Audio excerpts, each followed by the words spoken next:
Vamos ouvir a opinião do Enéas Carneiro aí sobre marxismo e socialismo. Lembrando que o Enéas foi um político brasileiro, né, tentou presidência algumas vezes aí, e era uma das maiores mentes que teve no Brasil, assim, de nível intelectual dele era altíssimo. Ele tem muitas ideias bem interessantes e tem várias ideias que eu discordo. Então vamos ouvir a opinião aí de um filósofo que busca ser sempre o máximo de imparcial que ele pode ser. Vamos lá o vídeo.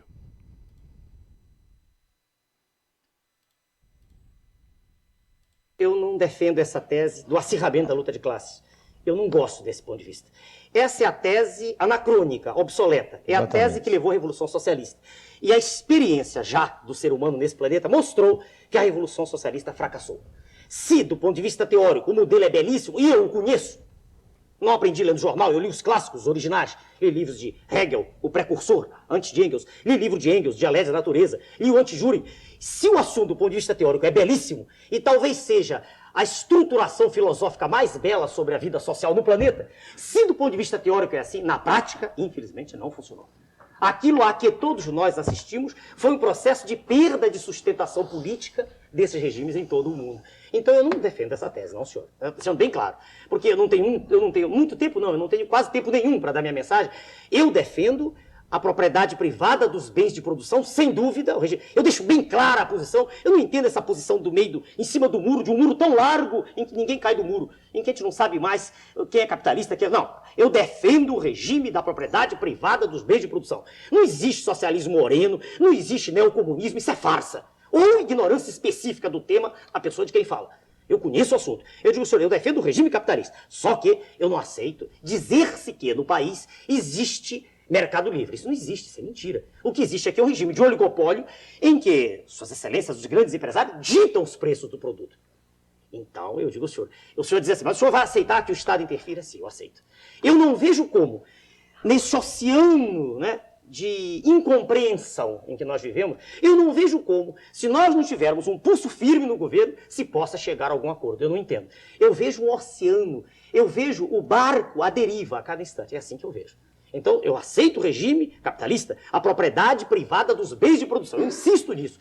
Não estou defendendo o regime socialista, de forma nenhuma. Nem gosto do acirramento, da luta entre os indivíduos, de se mostrar a miséria de um lado e a opulência do outro. Não, não é assim. A meu ver, isso não leva a nada. Isso leva a uma revolução sanguinolenta só, é mais nada. Eu não penso. Eu não aceito esse clima de desordem, não, senhor.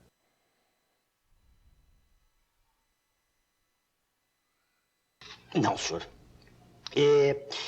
Se o diálogo estivesse ocorrendo há 30 anos atrás, a resposta seria sim. Há 30 anos atrás, ledor que eu era dos textos de Engels, né, que se encaixam na formação filosófica que tive, por minha própria conta, eu não sou formado em filosofia, eu nunca disse isso. Eu, naquela época, era um entusiasta da tese socialista. Eu estou falando da palavra socialismo no sentido científico, né, com a acepção legítima. Ou seja, o Estado detém os bens de produção, né, e é dono. Eu teria defendido essa tese. Porque eu sonhava com aquela União Soviética que emergia no pós-guerra. Mas a experiência, como diz Stuart Mill, a prova de um pudim é comê-lo. Quer dizer, a experiência mostrou que se o Estado toma conta de tudo, desaparece a competição, e uma vez satisfeitas as necessidades básicas, quer dizer, moradia, habitação, comida, a sociedade entra em letargia e não desenvolve. Isso já é notório. Então eu não sou socialista. Bem, eu queria fazer aqui uma pontuar, né, o que ele falou, porque ele falou bastante coisas e como ele disse que ele tem pouco tempo e ele de fato era um político e ele tinha pouco tempo, né? Ele não era um político ali do mainstream, então ele estava sempre tendo que vir com temas bombásticos, né, da bomba atômica e tal, né? Porque ele justamente tinha que criar um impacto porque ele não tinha tempo. Então assim, vamos lá ao que ele abordou ali, vamos pontualmente porque foram várias coisas que ele falou. Então vou fazer aqui Eu não ponto a defendo essa ponto. tese do acirramento da luta de classes. Eu não gosto desse ponto de vista. Essa é a tese anacrônica. Então, assim, luta de classes é evidente que existe, né? Existem os ricos e existem os trabalhadores, né? E os pobres e os ricos claro que eles querem se manter com seus privilégios. Isso daí qualquer pessoa consegue entender isso facilmente.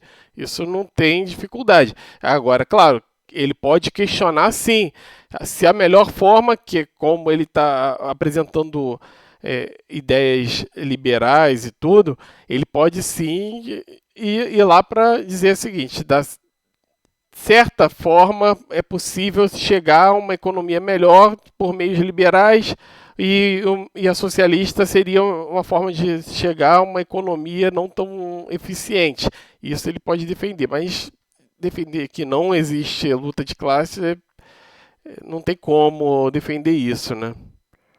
Obsoleta. É a tese que levou à Revolução Socialista. E a experiência já do ser humano nesse planeta mostrou que a Revolução Socialista fracassou. Se, do ponto de vista teórico, o modelo é belíssimo, e eu o conheço, não aprendi lendo jornal, eu li os clássicos os originais. O modelo realmente é belíssimo, né?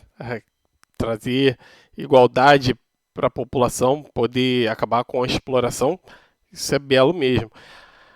Agora a questão é como chegar a isso, né? Se ele está colocando que fracassou, assim, o que pode ter fracassado foi um modelo, mas isso não quer dizer que a gente não possa melhorar esse modelo, assim como o capitalismo fracassou também para a maior parte da população.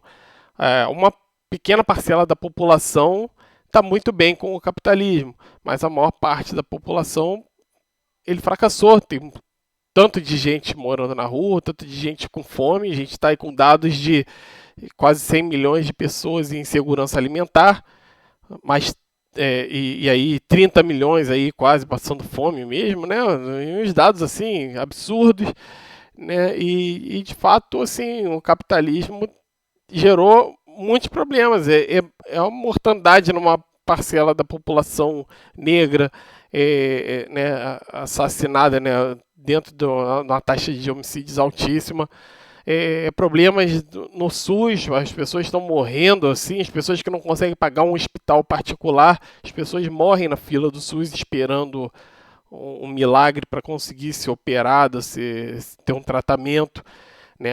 As escolas são terríveis, assim, as escolas públicas não têm o mínimo.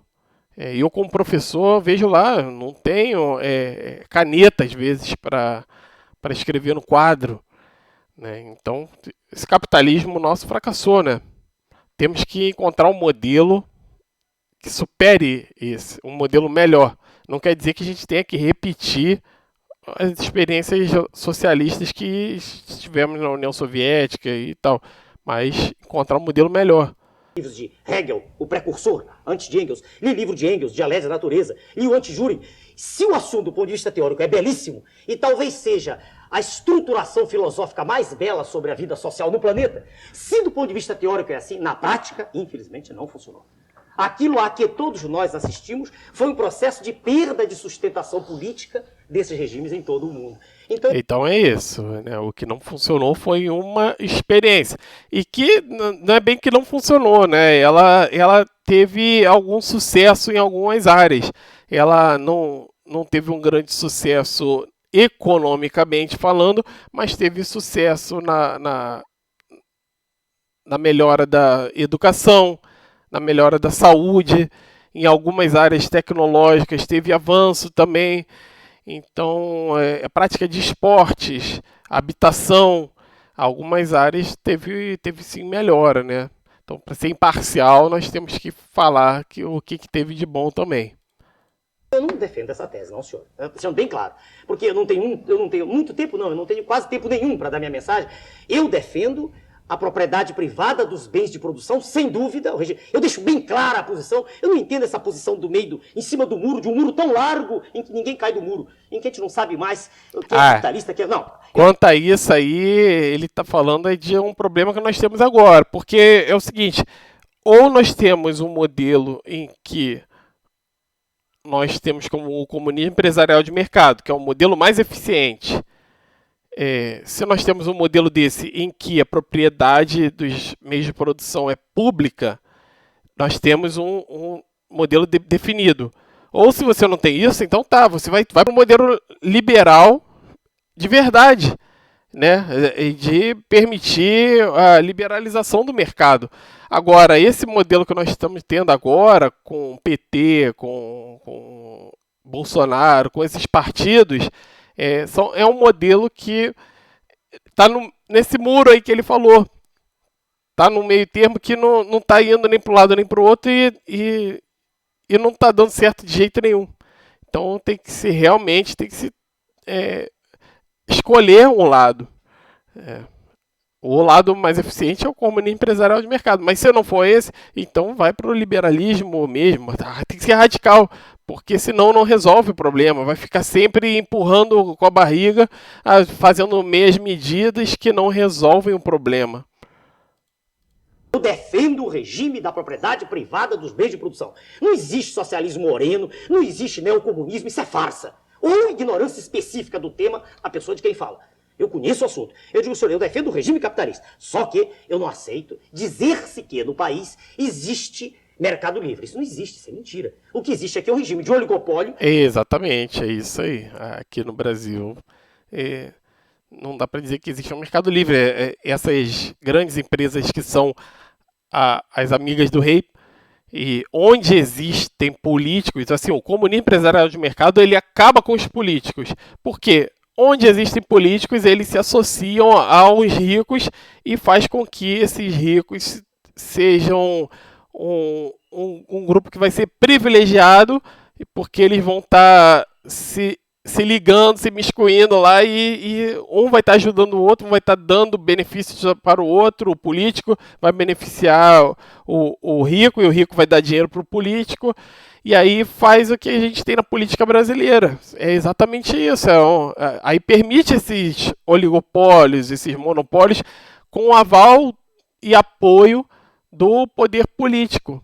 Esse é o problema da democracia burguesa, né? Em que suas excelências, os grandes... E para acabar com isso, só mesmo, ou no comunismo empresarial de mercado, ou no anarcocapitalismo, né? Aí tem que ser radical, de qualquer jeito. Porque no modelo liberal de Estado mínimo, não se chega ao Estado mínimo porque os políticos que vão continuar existindo vão estar sempre querendo o Estado máximo, porque eles se beneficiam de um Estado máximo e eles não têm interesse em acabar com o Estado, em reduzir o Estado, né? Então, um outro modelo, por exemplo, também soviético, um modelo de socialismo que também tenha governantes, eles também vão ter interesse em se beneficiar. É da natureza humana. Parte da natureza humana tem isso, tem esse egoísmo aí, a pessoa quer se beneficiar, né? Então, é natural, onde tem um governo, os governantes querem se beneficiar. Empresários ditam os preços do produto. Então, eu digo ao senhor, o senhor diz assim, mas o senhor vai aceitar que o Estado interfira? Sim, eu aceito. Eu não vejo como, nesse oceano, né, de incompreensão em que nós vivemos, eu não vejo como, se nós não tivermos um pulso firme no governo, se possa chegar a algum acordo. Eu não entendo. Eu vejo um oceano, eu vejo o barco à deriva a cada instante. É assim que eu vejo. Então, eu aceito o regime capitalista, a propriedade privada dos bens de produção. Eu insisto nisso. Não estou defendendo o regime socialista, de forma nenhuma. Nem gosto do acirramento, da luta entre os indivíduos, de se mostrar a miséria de um lado e a opulência do outro. Não, não é assim. A meu ver, isso não leva... Mas ele não quer que se mostre a miséria de um lado e a opulência do outro, talvez porque ele era da classe alta, né? Então ele não quer que isso se torne evidente, né? Ele não queria isso. Rico nenhum quer isso, porque ele não quer que os pobres fiquem contra eles. Mas existe, de fato, isso. Existe o rico de um lado e do outro o trabalhador. São interesses, não é nem pela pessoa ser malvada, nada disso. São simplesmente interesses. O rico tem o seu interesse de quanto mais ele explorar o trabalhador, mais ele fica mais rico, ele se beneficia. E o trabalhador tem o seu interesse, que ele quer ser menos explorado para se beneficiar. Então é o interesse dos dois, que é o que faz essa luta de classe. Que ela é real, né? A nada. Isso leva a uma revolução sanguinolenta só, é mais nada. Eu não penso. Não precisamos, para acabar com esse modelo, nós não precisamos de uma revolução sanguinolenta, né? O comunismo empresarial de mercado permite uma revolução pacífica. aceito esse clima de desordem, não, senhor?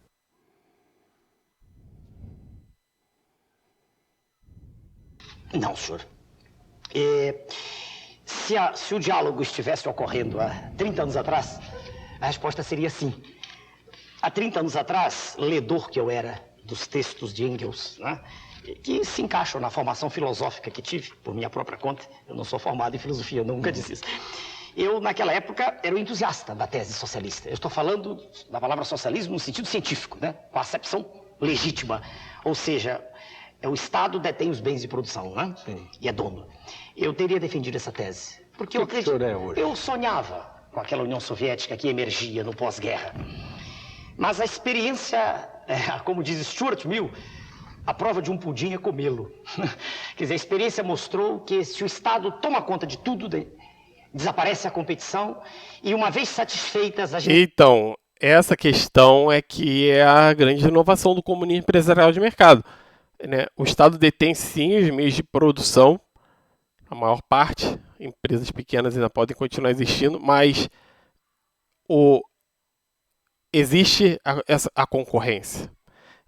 A concorrência é uma chave muito importante, porque é ela que permitiu ao capitalismo desenvolver uma economia fabulosa, uma riqueza muito grande, né? E foi o que levou economias socialistas a um fracasso. Então, esse modelo que utiliza, sim, meio de produção público, porém com concorrência, é o modelo ideal, portanto.